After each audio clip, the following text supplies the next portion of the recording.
But the incident became legendary in my school district. Yeah, it's crazy because you could show nigga this photo right here, bro, and they don't know the exact context of this fucking photo. And no, I don't want y'all to answer any fucking question, bro. The term stop. Unavoidable school experiences. By the way, you got at the cinema emoji, like the for 7TV. God damn. Ugh. Okay, back. Unavoidable school experiences. 7-minute video. Let's go ahead and see some unavoidable school experiences. I'm gonna go ahead and start. Unavoidable school experiences. Your teacher saying the bell doesn't dismiss you. I do. The motherfucking goddamn lunch lady saying that your shit is overdraft, but she still give you food anyway, and shit like those. What else is an unavoidable school experience, bro? Probably like motherfucking having a group project and most of the niggas in the group don't do that shit. That's something that you can't avoid. It's just certain things that you cannot avoid on that bitch. I'm not gonna lie. Getting your phone stolen. I just need to tell you promised. I can relate with that, but I know a lot of people can't. Don't be a liar. Bro, there is nothing more annoying than being accused of having a crush on the chopped cheese at school.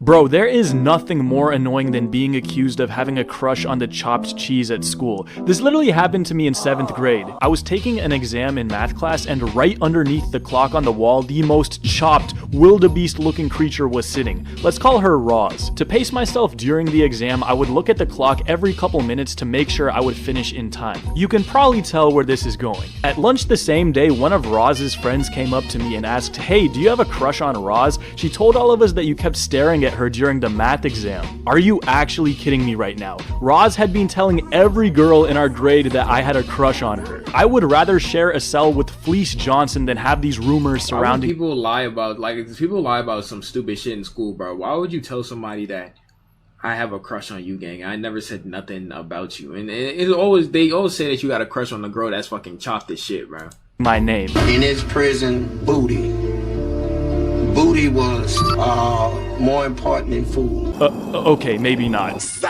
I told her friend that I obviously don't have a crush on her. I was just trying to look at the clock, but it was too late. The damage had been done. Over the next week, I literally had to go on a campaign around my grade trying to clear my name. I was literally posting Snapchat stories telling everyone that I don't have a crush on her. The funniest thing is, the older I've gotten, the more I realized that this happens to a lot of people. That's happened to y'all before? That's happened to me before, I'm not gonna lie. And it's fucking annoying, bro, and everybody— especially that happens a lot in middle school. Like, niggas try to say that you like this person and try to guess who you like and shit like that, and start like just saying random shit, saying that you like the one bit who 370 pounds, bro. Her name is motherfucking goddamn Gertrude. A number of friends who've also been accused of having a crush on the most karate chopped looking creatures. At this point, I'm afraid it might be an unavoidable part of the school experience. It's like watching crazy fights. Now, I never got into a fight at school. I was always a little too chill, a little too nonchalant to be doing devious activities like that. But when it came to watching fights, you know your boy gotta get the best seat in the house. The craziest fight I ever witnessed happened at lunch in 8th grade. You see, there was this kid in my grade named Zach. He was one of those kids that would misbehave so much that he couldn't be in regular classes and had to be in his own supervised classes. He was always skipping, and I'd see him hanging out in the gym or bathroom every once in a while. Now, it turns out that Zach had made beef with this kid Angel and his friends. Now, I don't know the details, but what I do— people in high school or school in general fight over the stupidest shit. Usually they'll fight because somebody said something about them, but that they probably didn't even say. They'll fight over fucking food. They're like, I ain't gonna lie, there's a lot of like stupid niggas in school, bro. Niggas will literally like risk a fucking suspension or expulsion, bro, because niggas like motherfucking took their milk or some shit. Play the video, bitch. What you know is that he told them that he was gonna pull up on them during lunch. You could say a lot of things about Zach, but what you couldn't say was that he wasn't a man of his word. I still vividly remember that day. I was playing NBA Jam on my phone at lunch in the cafeteria, and out of nowhere, I hear kids cheering and screaming. I had no clue what was going on, so I turn around and I see Zach running full sprint followed by 2 teachers. He runs across the cafeteria right towards Angel, and they immediately start throwing hands. Everyone is going crazy, cheering them on, and then Angel's friend Raul, who was about 6'2", nigga, is that Raul, my nigga? Cause shit, that's the Raul y'all talking about, my nigga. Shit, y'all got it, bruh. pounds, That's not lifts Raul, Zach but above his head is a and Raul. slams him on the floor like he's the Undertaker. At this point, the teachers finally grab a hold of Zach, and we're all standing there like we just witnessed the rumble in the jungle. Every time I talk to someone I went to middle school with, I ask them if they remember that fight, and they always do. It's Why, become happy like birthday, a bro. core memory for us. Another core memory to everyone. I had a girl in school. I was the reason they called black people. Okay, yo, I ain't gonna lie. If you were dark skinned gang, you know the canon event, bro. Who turned off the lights? Where'd Rye go? Oh shit! I can only see his eyes and teeth. You would be really good at hide and seek in the dark and turn off the lights, like dude. They act like a nigga just motherfucking goddamn used the genjutsu or some shit. Where'd Rye go? Oh man, like it's like y'all niggas hell, boy. Y'all hell, bro. I'm not gonna lie, gang. It would, bro. There would still be light illuminating in the fucking room. Niggas acted like a nigga just motherfucking use shadow clone jutsu, bro. One I went to school with has got to be the Williams Challenge. Now, unless you were in middle or high school in Plano, Texas in 2018, you probably have no clue what I'm talking about. And after I tell you, you're gonna wish My bad, bro. you still had no clue what I'm talking about. The Williams Challenge wasn't really a challenge. It was an incident that happened at Williams High School where one male student gave another male student $20 to give him gluck gluck in a bathroom stall while a third guy recorded. Now, somehow this video got leaked and went quadruple platinum on Snapchat. I actually never got the video because I wasn't trying to get mixed up in all that, so I actually never saw the video, but the incident became legendary in my school district. Gang, it's crazy because you could show nigga this photo right here, bro, and they'll know the exact context of this fucking photo. And no, I don't want y'all to answer any fucking question, bro. The term Stop! Williams Challenge became commonplace in our vocabulary, and someone even made an Urban Dictionary post about it. As wild as that story is, I think we can all agree that $20 is $20. It's honestly crazy how quickly rumors spread throughout a school, and it's not just students. Teachers get it the worst. Because students have nothing better to do, they'll just make stuff up about their teachers. One time some kids found out where one of our teachers lived, and they would post pictures of his house on Snapchat, which was weird enough, but so on top weird, of that, bro. they said they saw him inside his house gooning. Obviously, they just made that up, but kids want to believe stuff like that, so that just became his reputation after that. Being a teacher in the big 2025 is And it's so fucking wild, bro.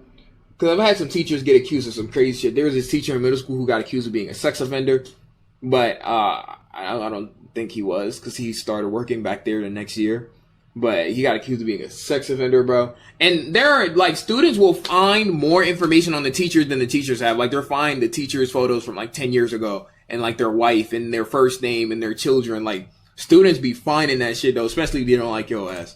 honestly terrifying. I mean, you just gotta know that your kids are gonna do full background checks on you and find out every little detail about your life. Boundaries do not exist anymore. Speaking of not having boundaries, you remember those kids in elementary school that would pull their pants all the way down at the urinal? Bro, you cannot be double cheeked up in a public bathroom. I never even understood this. Even at If you do, yo, nigga, I seen a motherfucker elementary school. I seen a nigga in high school when I was in high school do that.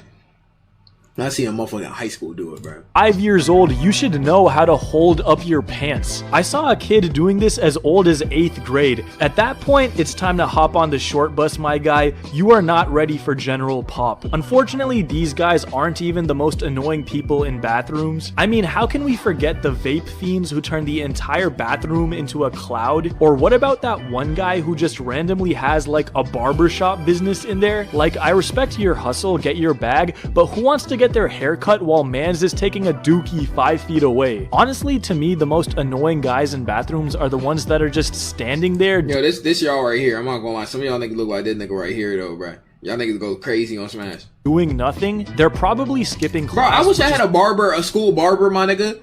Like, I see a lot of people on social media, they got a barber cut and they shit in the bathroom, bro. I never had that, bro. Whatever, but why do you gotta camp out in here? Do you know Nigga, how it's fresh. That do look uncomfortable like it is fresh. to try to pee while bro is literally standing over my shoulder? Like, don't you have a test to take or something? Speaking of tests, whoever invented these things needs to be Fuck you, publicly Henry. I mean, these things are completely pointless, especially for subjects like social studies. You literally just memorize the entire unit the night before the test and forget everything as soon as you turn it in. That is true, bro. Studying, chat, is actually, I don't want to say it's useless, bro, but it could just feel useless as fuck, bro. Because you study to retain the information just for that fucking test, bro. And then everything else is cooked. Yo, hey, think of that sub. And then everything else is cooked, chat. It's just like, after that, it's like, why would I remember some of this shit? Like, I'm sure some of it you'll retain the information, but some of it, bro, like, you're not gonna remember. Like in AP World History, nigga, I don't know like too much about the Louisiana Purchase, my nigga, except who purchased that shit. That's it, my nigga. Martin Luther King purchased it, my nigga, and that's what I'm talking about right there, bro. Like I studied for that though, and I probably did good on the test, but now, bro, I don't know that shit though. You feel me? Like, that's tough. This leads to those days where you wait until the morning of your test to open your... I hated studying too, bro. Periodic table, studying chemistry, studying, bro. Nigga, just, ooh, let me not say that to y'all. I don't want to, like, do not cheat. Textbook and realize there's no chance you're gonna learn the material in time, so you just give up on studying and just rely on your test taking strategies and deduction skills to get you through it. Now, most of the time this completely fails, but the few times you do well on a test after going in raw makes you feel like you have the IQ to understand Rick and Morty. But the opposite is also true, and whenever you study for a test and then fail, makes you really consider if you should become a professional risk taker instead of... Bro, I hate when that happens, bro. You study for hours, bro. You work for hours trying to study or learn some shit, bro. And nigga, you fail. That shit, bro. You fail, bro. You know your teacher, if your teacher fold your shit like these, so chat, your teacher, what the fuck? Why my shit in? You know your teacher fold your shit like these, like she fold your shit a little bit, bro. Yeah, you know you motherfucking goddamn failed, bro. You know you failed, bro. I'm not gonna hold. True, and whenever you study for it, now most of the time this completely feel like you have the eye test and then fail makes you really consider if you should become a professional risk taker instead of going to college.